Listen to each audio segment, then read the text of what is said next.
Kick it.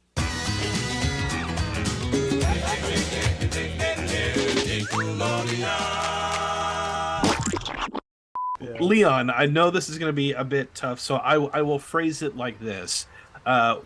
Working on all that as a kid, what are some standout memories off the top of your head? Off the top of my head, oh, I mean, definitely meeting the artist. That was like, the next level. I, in particular, really wanted to meet Lauryn Hill. Never happened because she performed offsite. And then there's stories like that each and every week where you want to get in front of them, profess your love, get an autograph, and it hardly ever happens. Like they're usually in and out. You're a kid and they have their adult entourages, but like meeting Shaq and certainly Britney Spears and NSYNC, I believe, came in the same week. And I'll just say Wow. they just turned the entire set upside down. They were there together. Like looking back at it now, I didn't realize that they were so connected. At the time, Justin and Britney, but they literally turned the set upside down.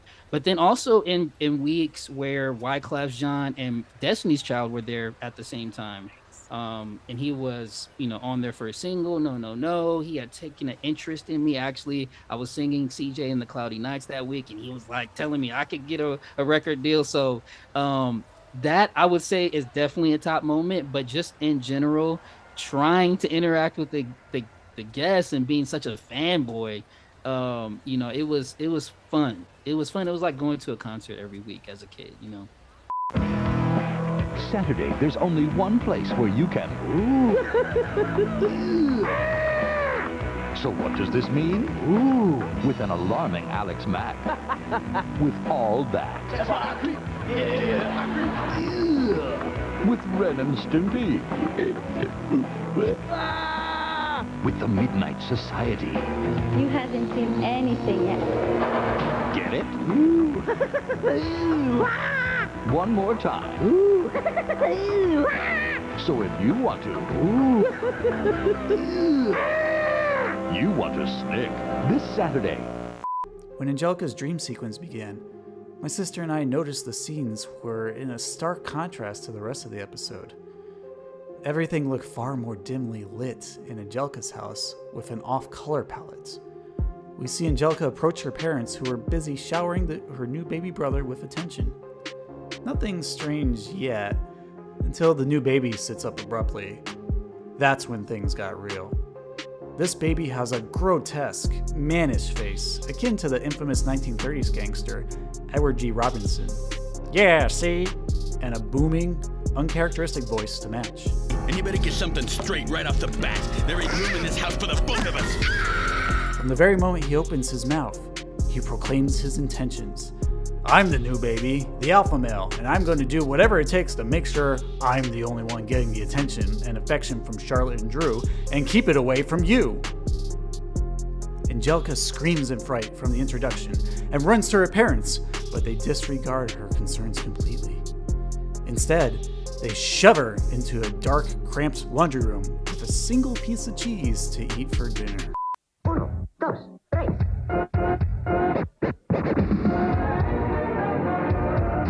What? What in the, I'll say, what in the... What's up, Dad? I saw putty cat. Andre, arriba. You're despicable. That's all, folks. Looney Tunes on me. In regards to the ghastly grinner, if we're going, are we doing the versus thing here? Mm-hmm. Okay. A good set of earmuffs, or just like Hooper had, she put some Kleenex in her ears. He ain't gonna hear the laughter. It ain't gonna faze him. He's gonna kick his A. There's just no. I mean, he can laugh all he wants, but if he can't hear nothing, he's swinging, and the clown's going down like a bobblehead out of a Jack in the Box. So, and he could shapeshift, and each swing could be a different monster or person that he wants. I don't know. The ghastly grinner is it's spooky, but I think he's not on the level that the mutant's on. You could argue that, but also once you know the mass mutant's weakness, you can easily trick him to turn to anything that could be a liquid state. True, but he won't fall for the same thing twice. So if he does live somehow past the first book with Skipper, because according to that app on the video game, he does, I don't think he's going to make that mistake. If he does, then yeah, the Grinner could eventually win if he's able to somehow tr- able to make him turn himself, because he can't make him turn. The masked mutant has to turn himself into a liquid. So unless you can't trick him or force him to do that, which he won't, there's no way to beat him. He's just got too much going for him. He's got too much on his resume. I just don't think the clown can hack it. I kind of want to see the masked mutant now just be reduced to a drooling idiot with blue goo. That'd be a great sticker. Yeah, like some sort of crossover. The first temple game is the Golden Cup of Belshazzar. The rules for this are extremely simple. Place the golden cup facing upward with one finger at the base of the cup. Flip the cup into the air. The first player within 60 seconds to flip the cup 360 degrees and have it land wins the temple game. Let's put 60 seconds on the clock. There we go. Oh! Ah! Is that it, or That was it. Did it flip? Yeah. That was it. Wow. I win. New record. The second temple game is Galileo's Cannonball, or Beer Pong. Players must take the cannonball, bounce the cannonball once off of the table and into the golden cup. First player to do this within 60 seconds wins the temple game. It gets up, there it goes. All right. Well. Aha! The last temple game is the smashed printing plate of Frederick Douglass. The timer starts and each team member takes turns flipping over a stack of tokens. Each token has a symbol for one of the teams as well as a team name. Not all of the cards are correct. There may be a symbol for the Silver Monkeys, but the name says Blue Barracudas. When the token is revealed that has a symbol and the correct matching name, the first player to slap the table collects all of the revealed tokens, then continue as before. If a player slaps on an incorrect token, the revealed tokens go to the competing player. At the end of 60 seconds, the player with the most tokens wins the temple game. I got 7. 2, 3, 4, 5, 6, 7, 8, 9, 10.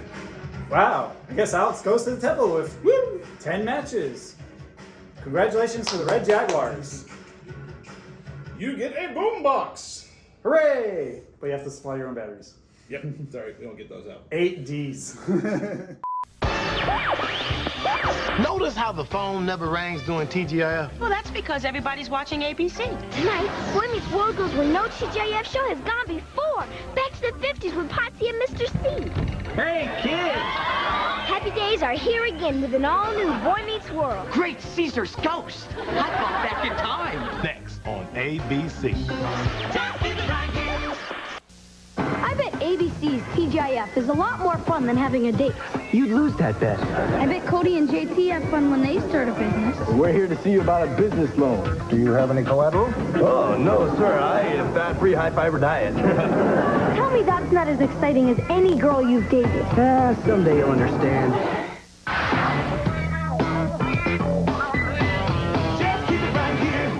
Don't go away. We're ready to hook you up with more laughs. Next on Step by Step, Dana studies Cody for her psychology class. I'm going to say a word, and you tell me the first thing that pops into your head. All right. Mother. High-tension wires. There's more TGIF coming right up on ABC. I was determined to give Janet things to do. Janet, until I joined the show, was kind of a tofu joke. She was a walking tofu joke. Almost every episode, all she got to do was talk about food that nobody wanted to eat. So there's a little bit of that in this episode as well. It sort of sets off the Clarissa and Mom dynamic of what food they're going to have on the trip. But there was that scene where Janet's on a step stool with a screwdriver fixing a window latch. And I was determined that Janet was going to do things. She wasn't, and not things that moms typically do.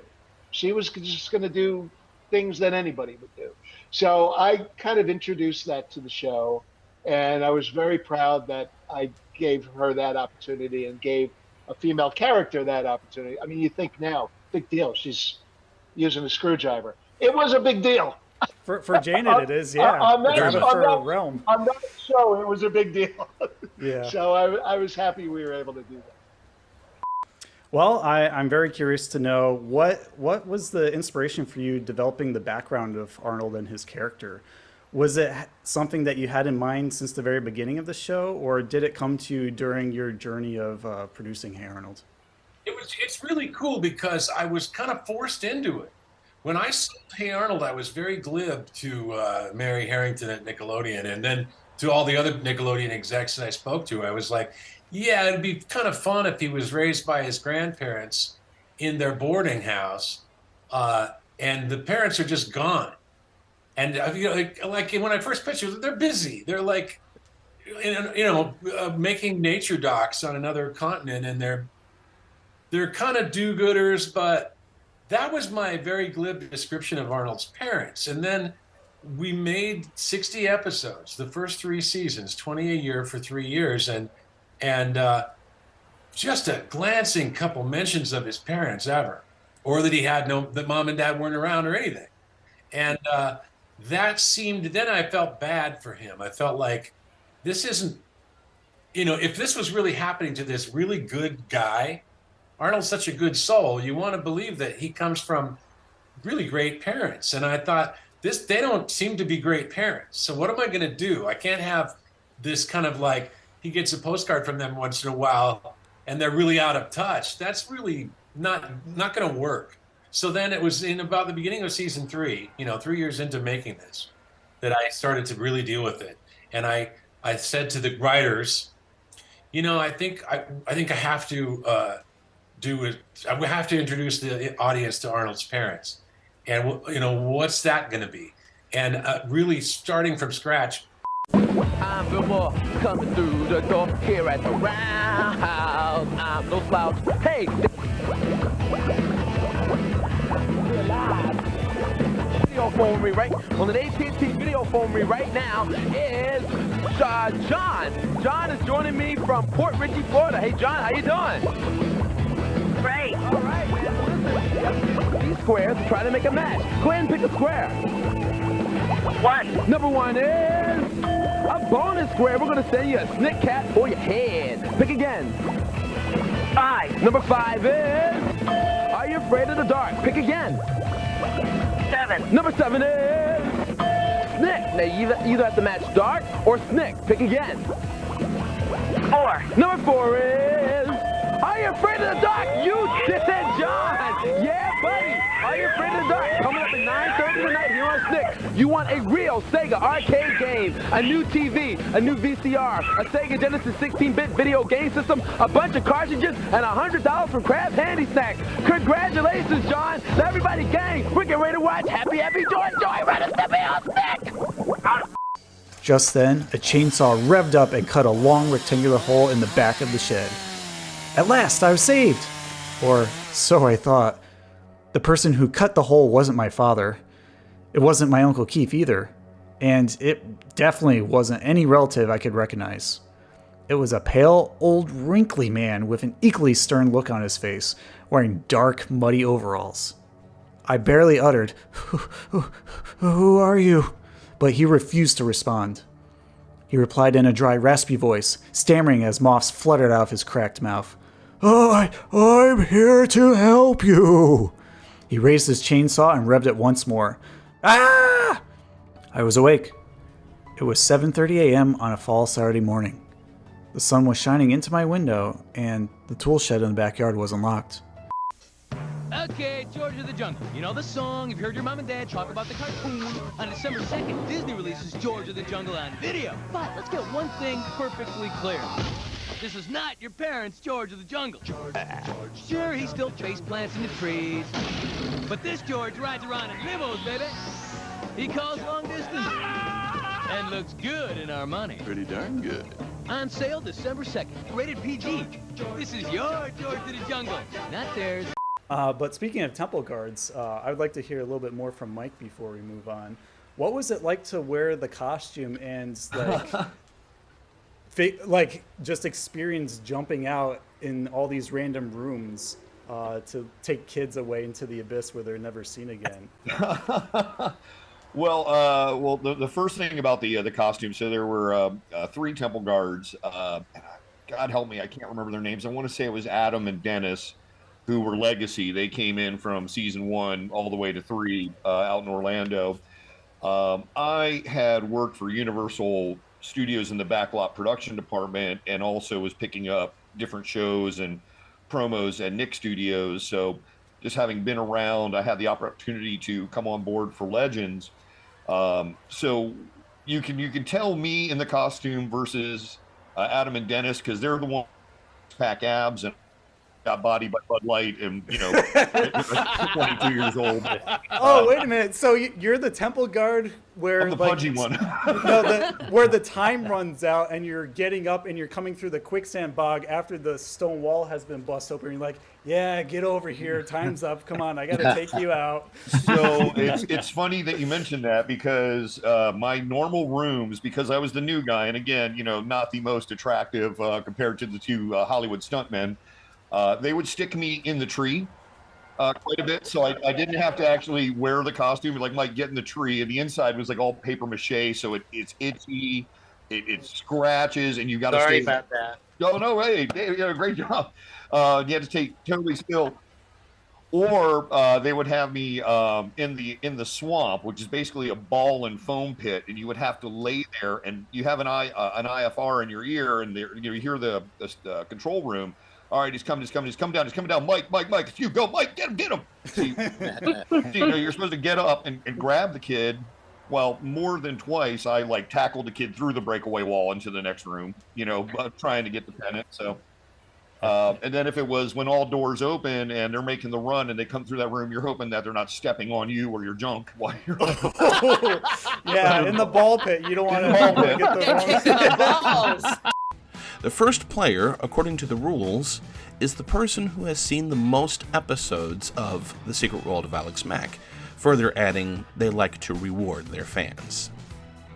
The 4 items they need to get into the home space are not character movers, but 4 items that belong to Alex.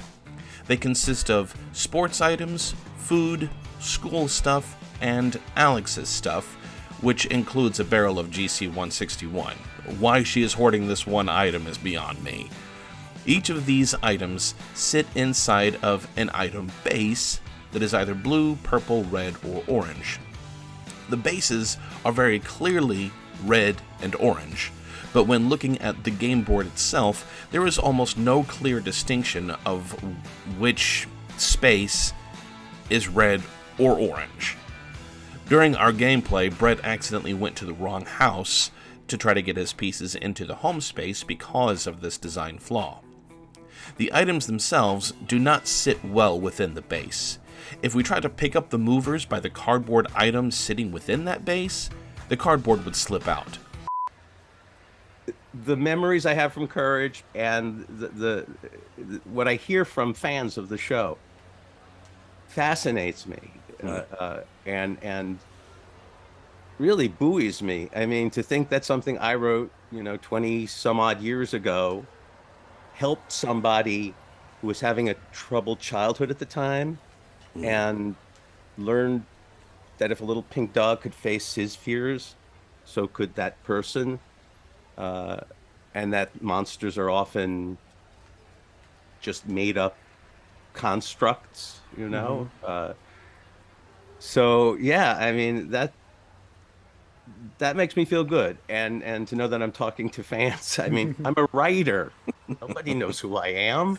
But you have one of the most important roles, because without Yes. you, there's no story. There's no world that's being created. Yes. It's like the seed of the idea that flourishes through it. You want to talk about a risk-taking performance. Noel performed that entire show. Whenever you saw Magellan on stage, we had a series of platforms that would get clamped together to a path, and they had a little tiny skirt around it, and he would kick his feet. He could feel where he was, and we actually had a spotter under there, because Noel's walking around looking at a monitor he's wearing. He's not looking where he's walking. Yeah. And it's all usually a zigzag path, so we can get the puppets up near Magellan. So there's this weird sort of he's 2 feet off the floor. it's, you know, and you're not seeing where you're walking. So there's a little bit of just the art of the trust that you know where you are. You walk through it once without the head on. And I mean, you went through that with Bear too. Bear was the same thing, you know. Yeah. I don't ever remember seeing you take a spill. No, in fact, never happened. Wow. No, Never never happened. was. No, there was like one bit where Magellan comes out, the bit kind of goes on, and everybody leaves, and it was like I didn't know what else to do because Magellan's just standing there with the egg on his face. So I decided, you know what, I'm going to walk back, and I'm starting to turn around and walk back, and I could like hear people like scrambling to make sure. This isn't in the script. No, it wasn't in the script, and I go back inside, and as I kind of go down the door, somebody closes the door, and that's it, and then I call cut, and Hugh Martin, who's our director, who was great, he came out, and he was like, how did you do that? But they had a character, as in like a person in a suit going around Nickelodeon Studios as Rocco, which I thought was pretty cool because you always see Ren and Stimpy, you always see Tommy, Chucky, and Angelica, but very rarely would you see a Rocco. And I don't remember where I saw it. I don't remember if it was at a Nick Takes Over Your School. I want to say it was a Nick Takes Over Your School. It could have been Nickelodeon Studios. I don't know where, but I will say I'm looking at a photo of it right now, and it turns out they also had Batley from Eureka's cast. They did. You're looking for the same one that I'm looking for. You're looking for Yes. what I was looking for. He looks like he's being held hostage by Batley. Yeah, posing with some kids. Oh, there he is backstage with a shirt unbuttoned. Does that mean he's slightly naked? Actually, you know what's interesting? There's a giant crumb behind one of them too. So I mean, they evidently did a lot of characters. Yeah, more than I thought originally. Oh, there he is next to the slime geyser. Oh, that's fun. That one with the shirt off must have been when he was working the hotline. Oh, baby. Oh, baby. Oh, baby. It's big, round, and it's back in town. It's amazing elastic plastic for fun and balloon-making magic. Ordinary balloons go pop, but amazing elastic plastic balloons do not. Just roll, stick, and blow. Make a giant balloon face, donuts with holes, or a funny clown nose. Incredible toys that float through the air. Even a big teddy bear. Put crazy jumping beans inside and send them for a ride. Parents, remember when? It's back again. You get 3 different color tubes, a model guide, and 3 special wands that let air in but not out, all for $24.95. Order from this TV and get a tube of yellow, an extra wand, and crazy jumping beans free with your paid order. You'll need more than one kit to make all the balloons you've seen here, so ask about our family fun pack. Parents, call 1-800-437-4247 to order the complete Amazing Elastic Plastic Kit for $24.95 and receive an extra tube of yellow, a blow wand, and crazy jumping beans free with your paid order. It's from the makers of Better Blocks. Must be 18 or older to call. Mutitis spots me in the park lying on top of the bush and stomps towards me one ground-shaking step at a time. He takes another step, ragefully roars, then juts out his left foot to aim it right on top of me at the bush. I look up and turn pale white. Thinking quickly, I roll off the bush and into the grass a few giant feet away, then sprint behind a fountain to take cover. He doesn't see me where I went. Thankfully, he's a rather dim-witted monster. I dart and dodge various bushes in the park, just like Doug did when he ran from Clotzilla in that one Quailman episode, while trying to come up with a plan. Then it hit me. Just 100 feet away from me, an answer to my monster problem. Tommy's dragon dagger lying on the ground nearby, unattended. Not sure why it's there or where Tommy went, but I figured if it's there, I might as well use it. Mutitis is attacked by the Dragon Zord as I'm running from the fountain to the Dragon Dagger. The monster retaliates by wrapping his wrecking ball and chain around the Dragon Zord and then slams the Zord hard into the ground. Oof! I lose my balance, stumbling a bit, but I continue to dash to the device. Mutitis turns back to me and tries to reach for me with his long, blobby, rotted hand.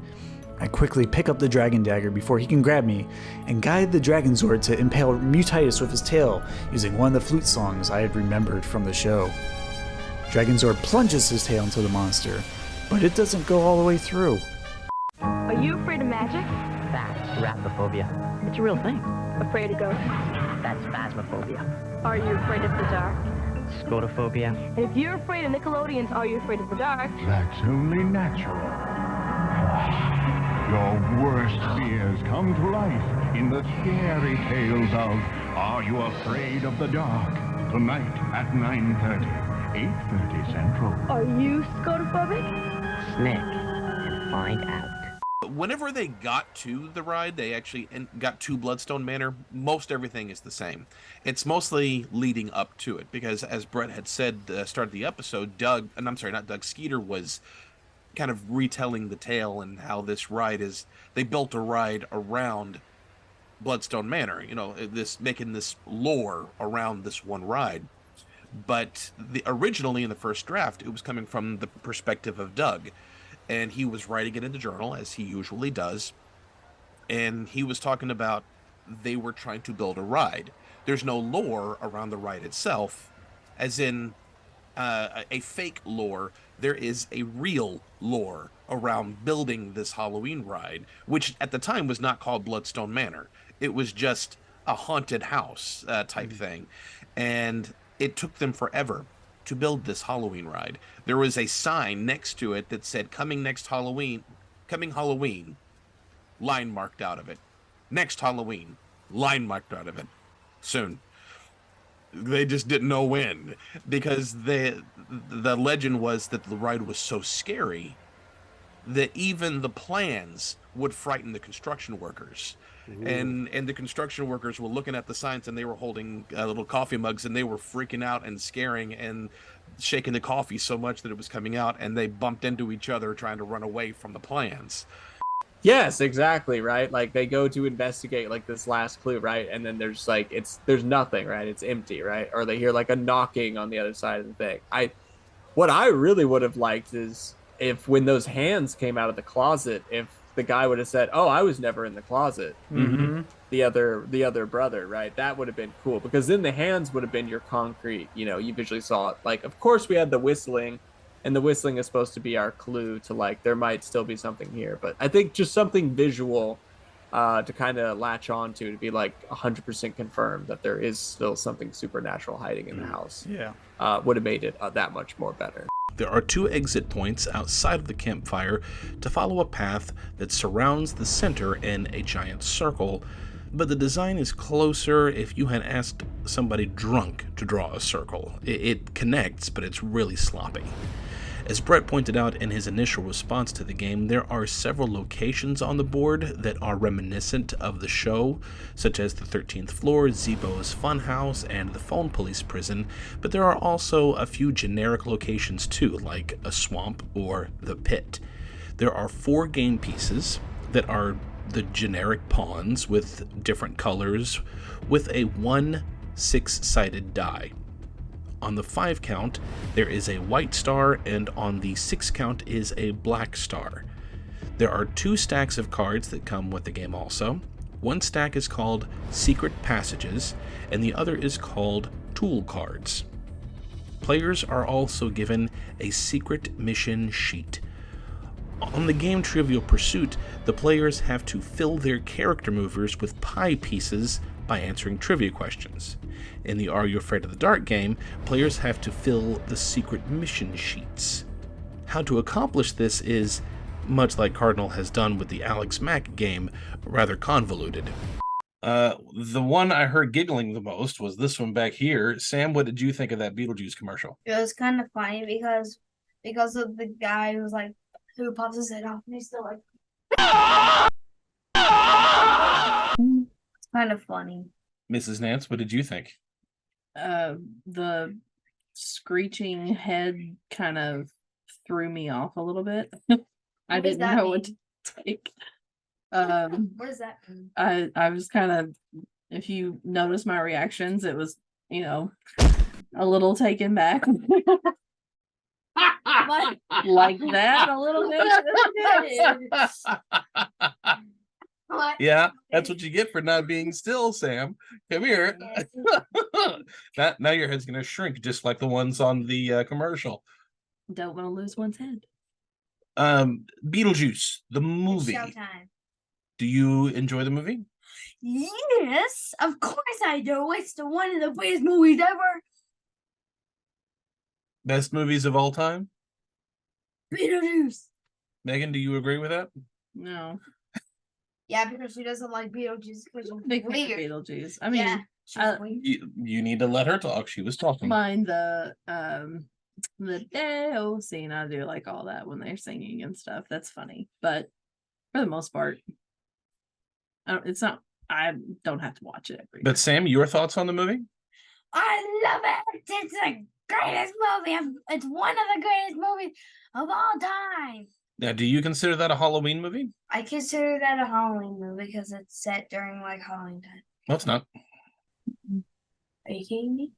Remember summer camp? That crazy bus driver? Get the bag! Crabby counselors and baseball? Now getting back to nature has new meaning. Don't tell me the number one camper's chicken. Because in a couple of days, Camp Night Moon... Let's break some rules. ...will turn into Camp Nightmare. It's gonna get us! Catch an all-new Goosebumps next Friday right after Batman and Robin on Fox Kids.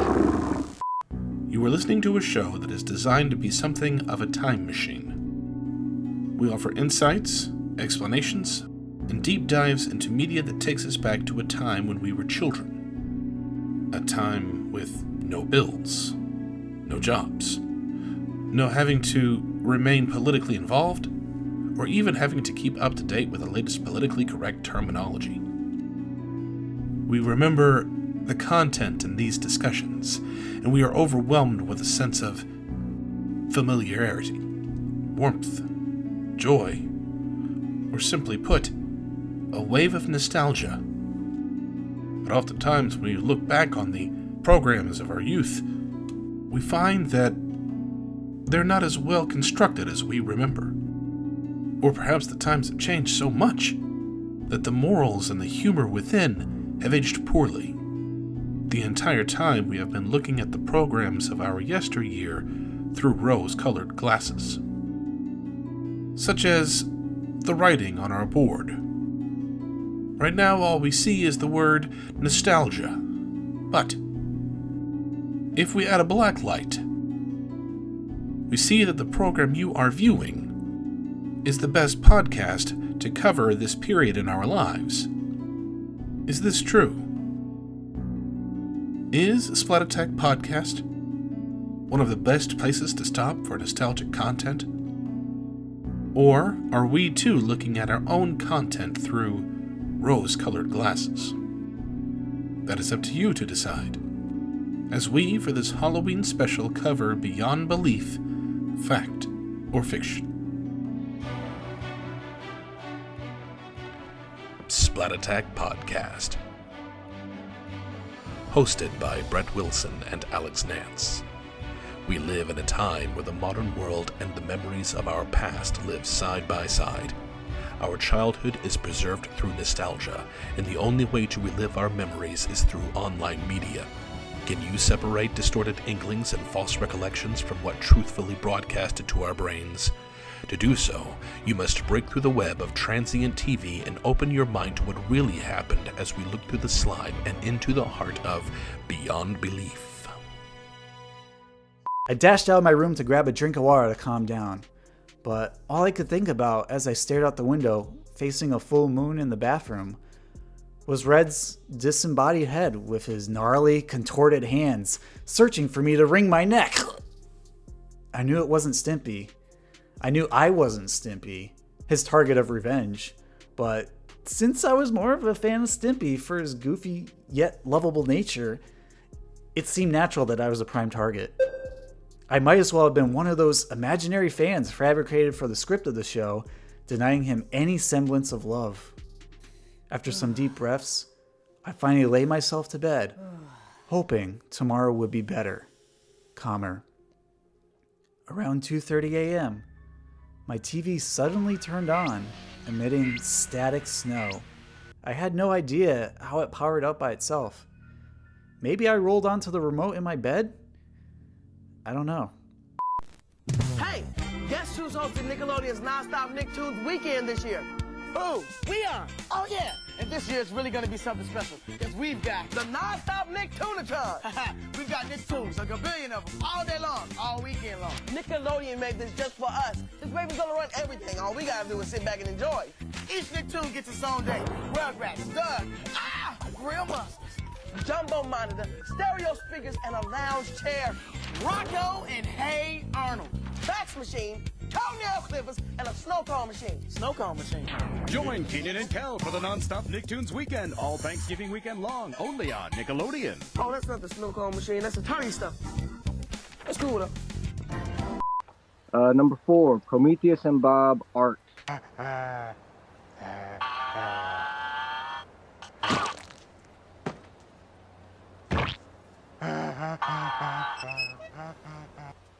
I love the art sketch where he's teaching Bob to paint. Bob's just throwing the canvas. Pretty much any Prometheus and Bob, like, you can't go wrong. Like, there's a charm about every one of those. But I put down art, and then I put slash, and I put toilet.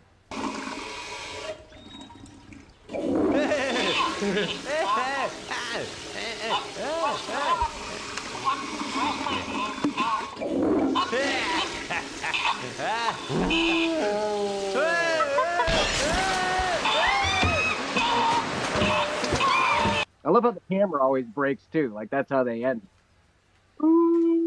They must go through a lot of cameras. Where is Prometheus getting them from? Does he have to like fly back to his home 900,000 years in the future? Maybe he's got really good entertainment insurance. Yeah, right. So I think we'll start with what was one of the most challenging parts of doing the show. You want to take that, Mark? What? You don't want to take it? You don't want to take it? Well, like I said before, one of the most challenging things was recording those cold opens, because, like I said, we would do them all in one shot. There would be no edits, and then we'd have the things where once we showed it live, that Mark would have to interact with Dottie and time it so his hand goes in through the window. So you have to realize, like a month before, we'd have to shoot the Dottie stuff and shoot it all in one take and get all the zip accident stuff all in one take, and then figure out where Mark was going to be, where his eye line was, looking at Dottie, and then work at where his hand goes in, or all that kind of stuff. So technically, I don't know if you look at it now, you'll see that was technically, with no special effects, very tricky to do, because we really did it on the fly there. Well, that sounds great. I'm glad you had a good time, but I have to go on with the show. That's what I want to talk to you about.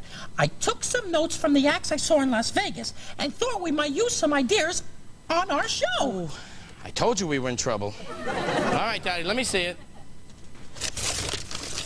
With these ideas, our show will be so good. We'll add glitz. We'll add pizzazz. We'll add... I don't care. And like she said, every October I paint one fingernail. That's for a reason that will take a lot of explanation to get and into. I actually own fingernail polish, like more than one. Well, and we usually paint your toenails though, but that's not really for yes. your fingers. But and I don't usually do it a lot though, because I go and get pedicures now, so I have it professionally done. Yeah, what are you trying to say? Professionally done. You don't like the way I do it? You're fine. Oh, thank you. I appreciate that so much. You're welcome. Silly little work. I'll go in there and let you see my friends over at the don't care cute nail place, and they'll get you hooked up. Finish the episode by yourself. Fine. Got some X's, so I guess that's where some of the pieces may start. Hey, look, I can pick these pieces up without the bottoms falling out. It gets better points for me already. Got Darwin. Oh, here's a nice detail too. Here's the front of Darwin. And here's the back of Darwin. They actually drew both sides, so I'm loving this already. Yeah, Mattel's already got their A game. Yep. The Wild Thornberry Snapshot Safari game was released by Mattel in 1999. It is designed for ages 6 and up with 2 to 4 players. The objective is simple. Collect as many pictures as possible on the map. To accomplish this is actually very easy. This game is designed as a race as well as being educational while still maintaining a sense of fun. So, okay, the kids have the holiday, and the teachers are just sitting there waiting for the students, or realizing that the students are not going to come in, and he's just sitting in an empty classroom. That's like a kid thing. It's like where do the teachers go after school? Do they live in the school? Mm-hmm. Well, this is just emphasizing the stereotype that the teachers live in the school and they don't do anything else other than teach at the school. This is my life. This is my life. This is my home. I have a cot in the back waiting for you guys to get here so I can have my day ruined by your presence. Being a principal's great because I hate children. I bark and they do what I say. Anything. Crawl around on old posts. They do that. Would you mind jumping out of the window? Okay, sure, Mr. Principal. Out they go. Anything. I'm making magic with marshmallow alphabets. New magic sprinkle marshmallows. And let's make more magic in Alphabets Land. Sprinkle-us! We need milk. Spell it!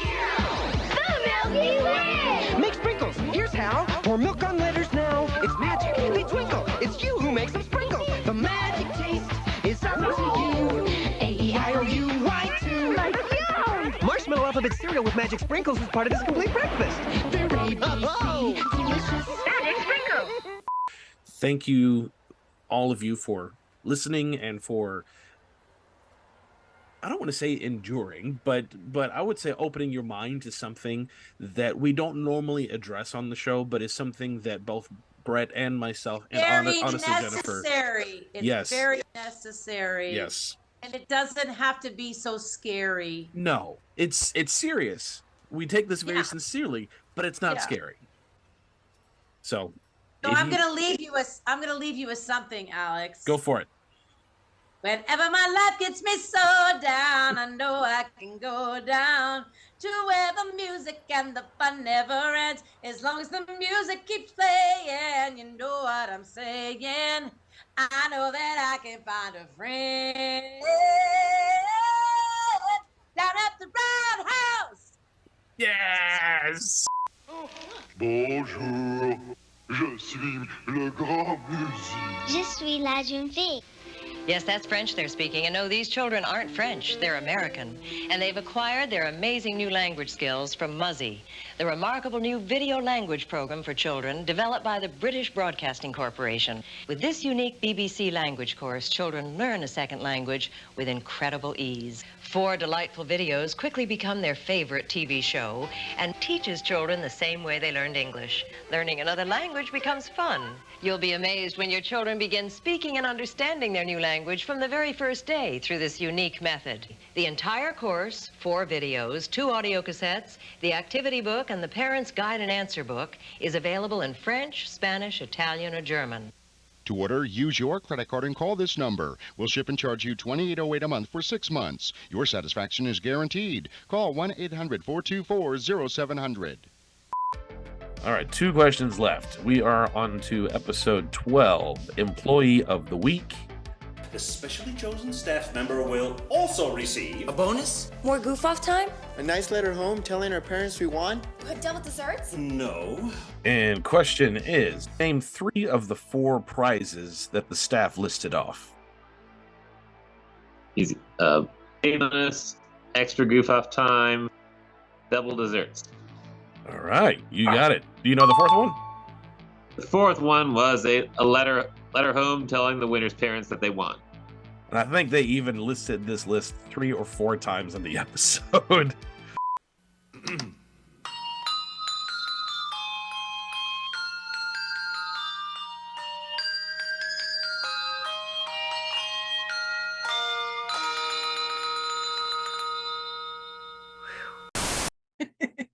I love that commercial. It's one of my favorites. I was like, if that one or the M&M one's gonna be on here, because that's one of my favorites.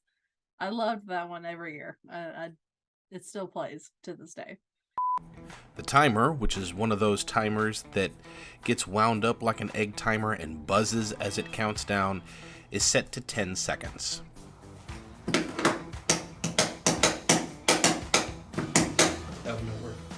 That's okay, because we have another one of those in this game. The exact same. This was designed by Cardinal. Can you tell? So, 10 years apart from each other, nothing changed except for the color. Cardinal is slacking. Uh-huh. Much like my St. Louis Cardinals did this year. Slacking. They heard me.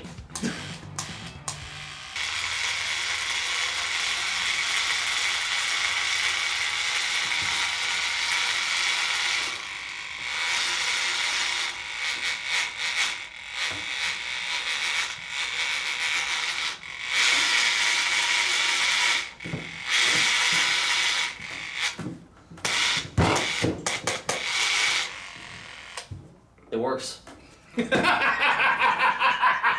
We open with Stimpy watching TV, not sitting on the litter box, but his bare bottom. While enjoying his cartoons, Stimpy notices a bubbling in his gut that flatulence is about to immerse.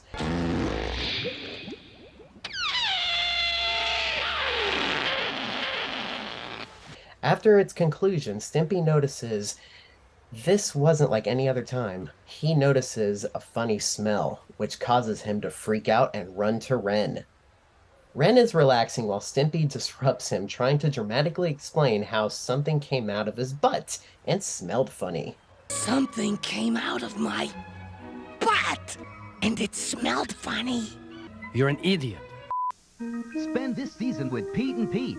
Tune in to Nick as they try to make Christmas last forever by keeping their tree out of the hands of the garbage man. Give up the tree, or you wish you never heard of Christmas. It's a Yuletide showdown pitting father against son, neighbor against neighbor, and Santa against sanitation. Hey, you're mine. Don't miss a special Christmas episode of Pete and Pete this Saturday at 4:30, 3:30 Central, only on Nickelodeon. The beds began to shake, and even a ghastly, demonic figure emerged from the wall. This guy was very effective in frightening my childhood mind, with his tall body covered in brown, tattered clothing, and his highlighter yellow skin punctuated by sunken eyes and gnarly teeth. This malevolent spirit never uttered a word, but he didn't need to. His presence was enough to send me screaming out of my bedroom, much like another tall ghostly figure, the King's Ghost from the Tale of the Bookish Babysitter, had done.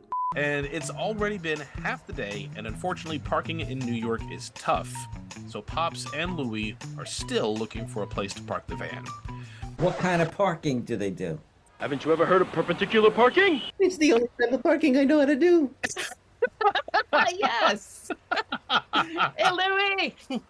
Oh, hello, Manny. How are you? I'm doing great, Louie. Here. Oh, hey, who said you could join? Hello, I'm over here. How come your mouth is not moving? Because talking telepathy. Oh.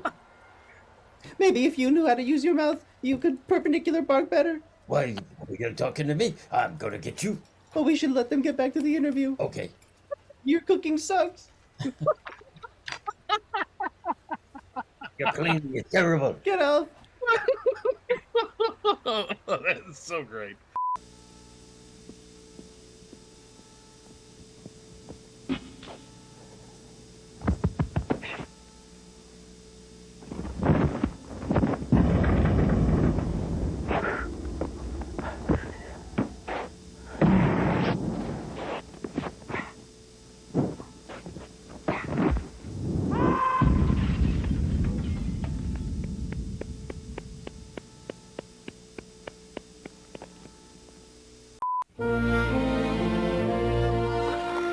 World-class skaters Nicole Bobick, Michelle Kwan, and Tara Lipinski are graceful, powerful, beautiful, and absolutely freezing.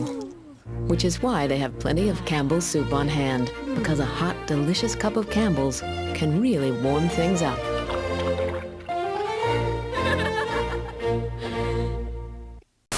Again with the Campbells. You had to do that, didn't you? What? So we're back to the Campbell's talk. So yeah, they lie again. That's not chicken noodle soup, honey. That's tomato soup. Even worse. Tomato soup is gross. Did you make something from garbage bags? I'm smart. Twofer. Did you design a shirt on garbage bags? When the bell on the timer rings, the contestant wins round 1 and draws a card from the first round prize's deck of cards. Some examples of prizes are those little bottles of sand art, CDs, a snorkel with flippers, or a digital camera, all of which are pictured on the card. Before beginning round 2, the contestant will read the first clue on the card to the panelists. Also, the secret slime action is now in play. I like these characters quite a bit, just because they're so fire and ice. I know, right? Let's see what they did there. I just really like it because they are very different. You have Charles, which is very like posh. If I'm using that word right, I'm not. Yeah. He's very much like spoiled and overbearing and scared of everything. I mean, I don't know how many times this kid stammered out ghosts in this episode, but it was a lot. Ghosts? Ghost? Ghost? Ghosts? The ghost! The ghost. Ghosts? Ghosts? The other top thing that I want is pretty much already secured at this point, so I can't say much on that. But Spoilers. I know what that is. Yes. Yep. I know what that is. Alex knows exactly what that is. So. Caps lock screaming in our chat. Alex is your personal genie. Just make a wish and he'll make it come true. Oh, just rub wherever. Caps lock's yelling in chat. Get Jordy. Rub Is the he beard. here? Did he see this yet? He's more of an I Dream a Genie, you know. Oh. Just give him a ponytail. You know. There you go. Yep. Not a Samantha Stevens Bewitched. I can't do that. I want to see that we should belly. do some more Nick and Unless Nick maybe you're doing a twerk magic thing.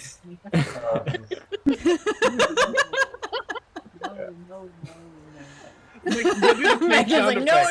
Do that little nose twitch sound effect, but a twerk instead. To be with. What do you mean, no? That's how I grant wishes from now on. No. But for... I'm sure my buddy the fire ghost will keep the flames under control. Isn't that right, Flamey? I know. He doesn't really seem like a trustworthy type of guys. Everything's on fire. Everything. Call the fire dogs quick. Splat you later, Slimesters. Hopefully we can douse this fire before everything goes up in smoke. Bye, you guys. Bye. I know.